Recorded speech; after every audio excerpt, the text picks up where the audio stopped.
ഇത് തോളിലിടും. മേശ തുറയ്ക്കും, തറ തുറയ്ക്കും, അത് തന്നെ തൻ്റെ മുഖവും മാറ്റും.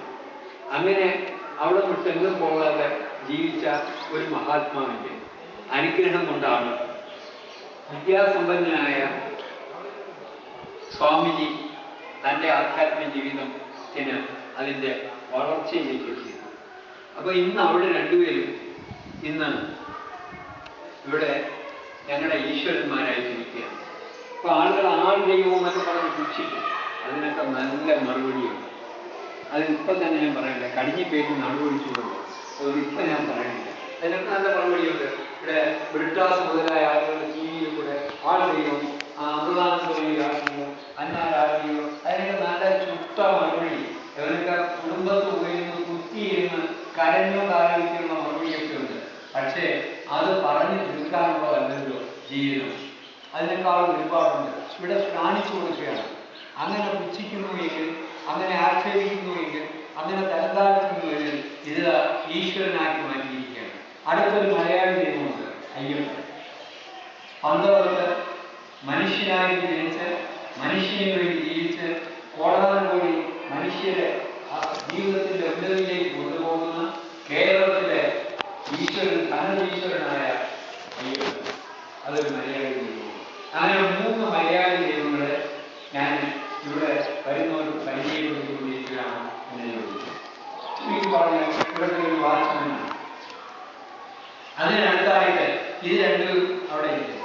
അപ്പോൾ നമ്മളൊക്കെ ഹിന്ദുക്കളല്ലേ,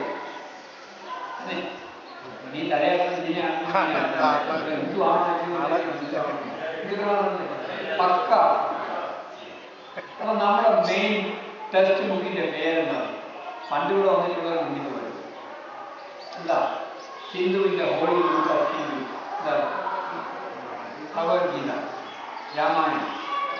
ശരി, ക്രിസ്ത്യാനിയുടെ ബുക്കിന്റെ പേരെന്താ? ബൈബിൾ.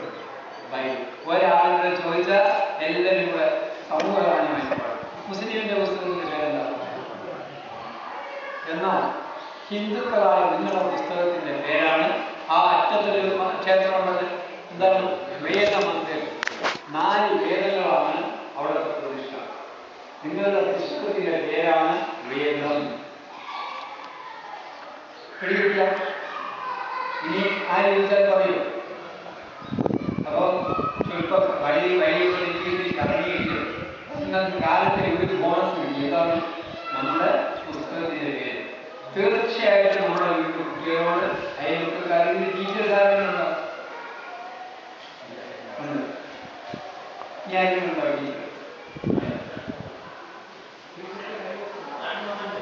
ഉണ്ട്, ആദ്യ ടീച്ചറുണ്ട്. അവളെ കൈ ഞാനും ഇപ്പൊ കഥയിലൊന്നും പോകണം.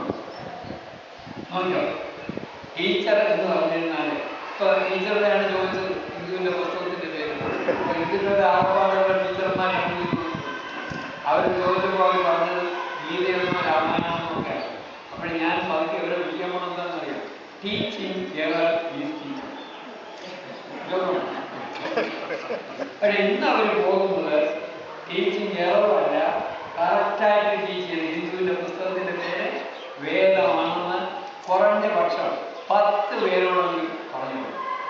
വേണ്ടേ? പറയണ്ടേ? നമ്മുടെ പുസ്തകത്തിന്റെ പേര് വേദം. എന്തുകൊണ്ട് നമുക്കിത് പറയാൻ കഴിഞ്ഞില്ല? വിദ്യാഭ്യാസമുള്ളവരാണ്, ടീച്ചേഴ്സ് ഉണ്ട്, പല പല ജോലികൾക്ക് വരുന്ന എന്തിനും ഒരു അപ്പർ മിഡിൽ ക്ലാസ്സിലുള്ള ആളുകളാണ്. അത് നമുക്ക് നമ്മുടെ പുസ്തകത്തിന്റെ പേര് അറിഞ്ഞതായെന്ന് പറഞ്ഞാൽ അത് സ്വല്പം നാമക്കേടാണ്. ഞാൻ എൻ്റെ ഗുരുനാഥനുമായിട്ട് തൃശ്ശൂർ ബ്രാഹ്മണ സമ്മാനിച്ചിട്ട് അപ്പോൾ മൈക്കിങ്ങനെ പൊക്കി പിടിച്ചുകൊണ്ട്, പക്ഷെ അവർ ഇവിടെ ഇപ്പോൾ പറഞ്ഞ വിളി കേൾക്കില്ല. ഇവിടെ ഒരു 10-60 ഏക്കറുണ്ട്. നിങ്ങൾ വിളിച്ച് കൂടിയാലും വിളി കേൾക്കില്ല. നമ്മൾ മാത്രമേ കേൾക്കുള്ളൂ. എനിക്ക് കുഴപ്പമൊന്നുമില്ല. അവിടെ തന്നെയില്ല.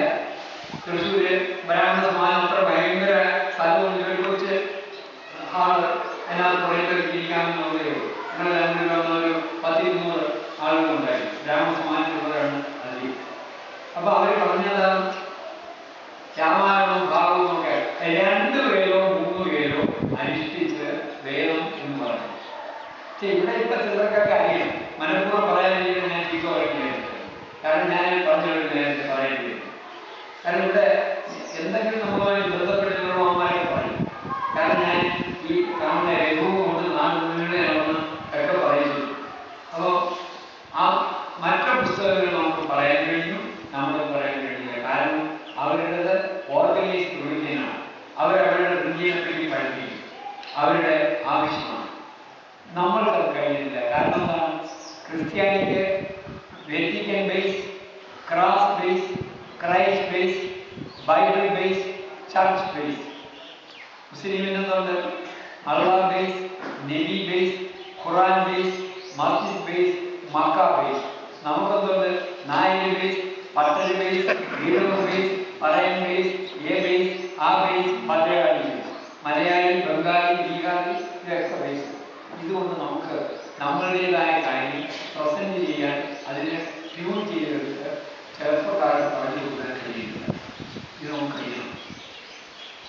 അതുകൊണ്ട് നമ്മുടെ മുത്തച്ഛൻ്റെ അച്ഛൻ്റെ പേര് എത്ര പേര് ഒന്ന് കൈകൊട്ടി? അച്ഛൻ്റെ പേര് അല്ലേ? അതല്ലാതെ കൈകൊട്ടി. അച്ഛൻ്റെ പേര്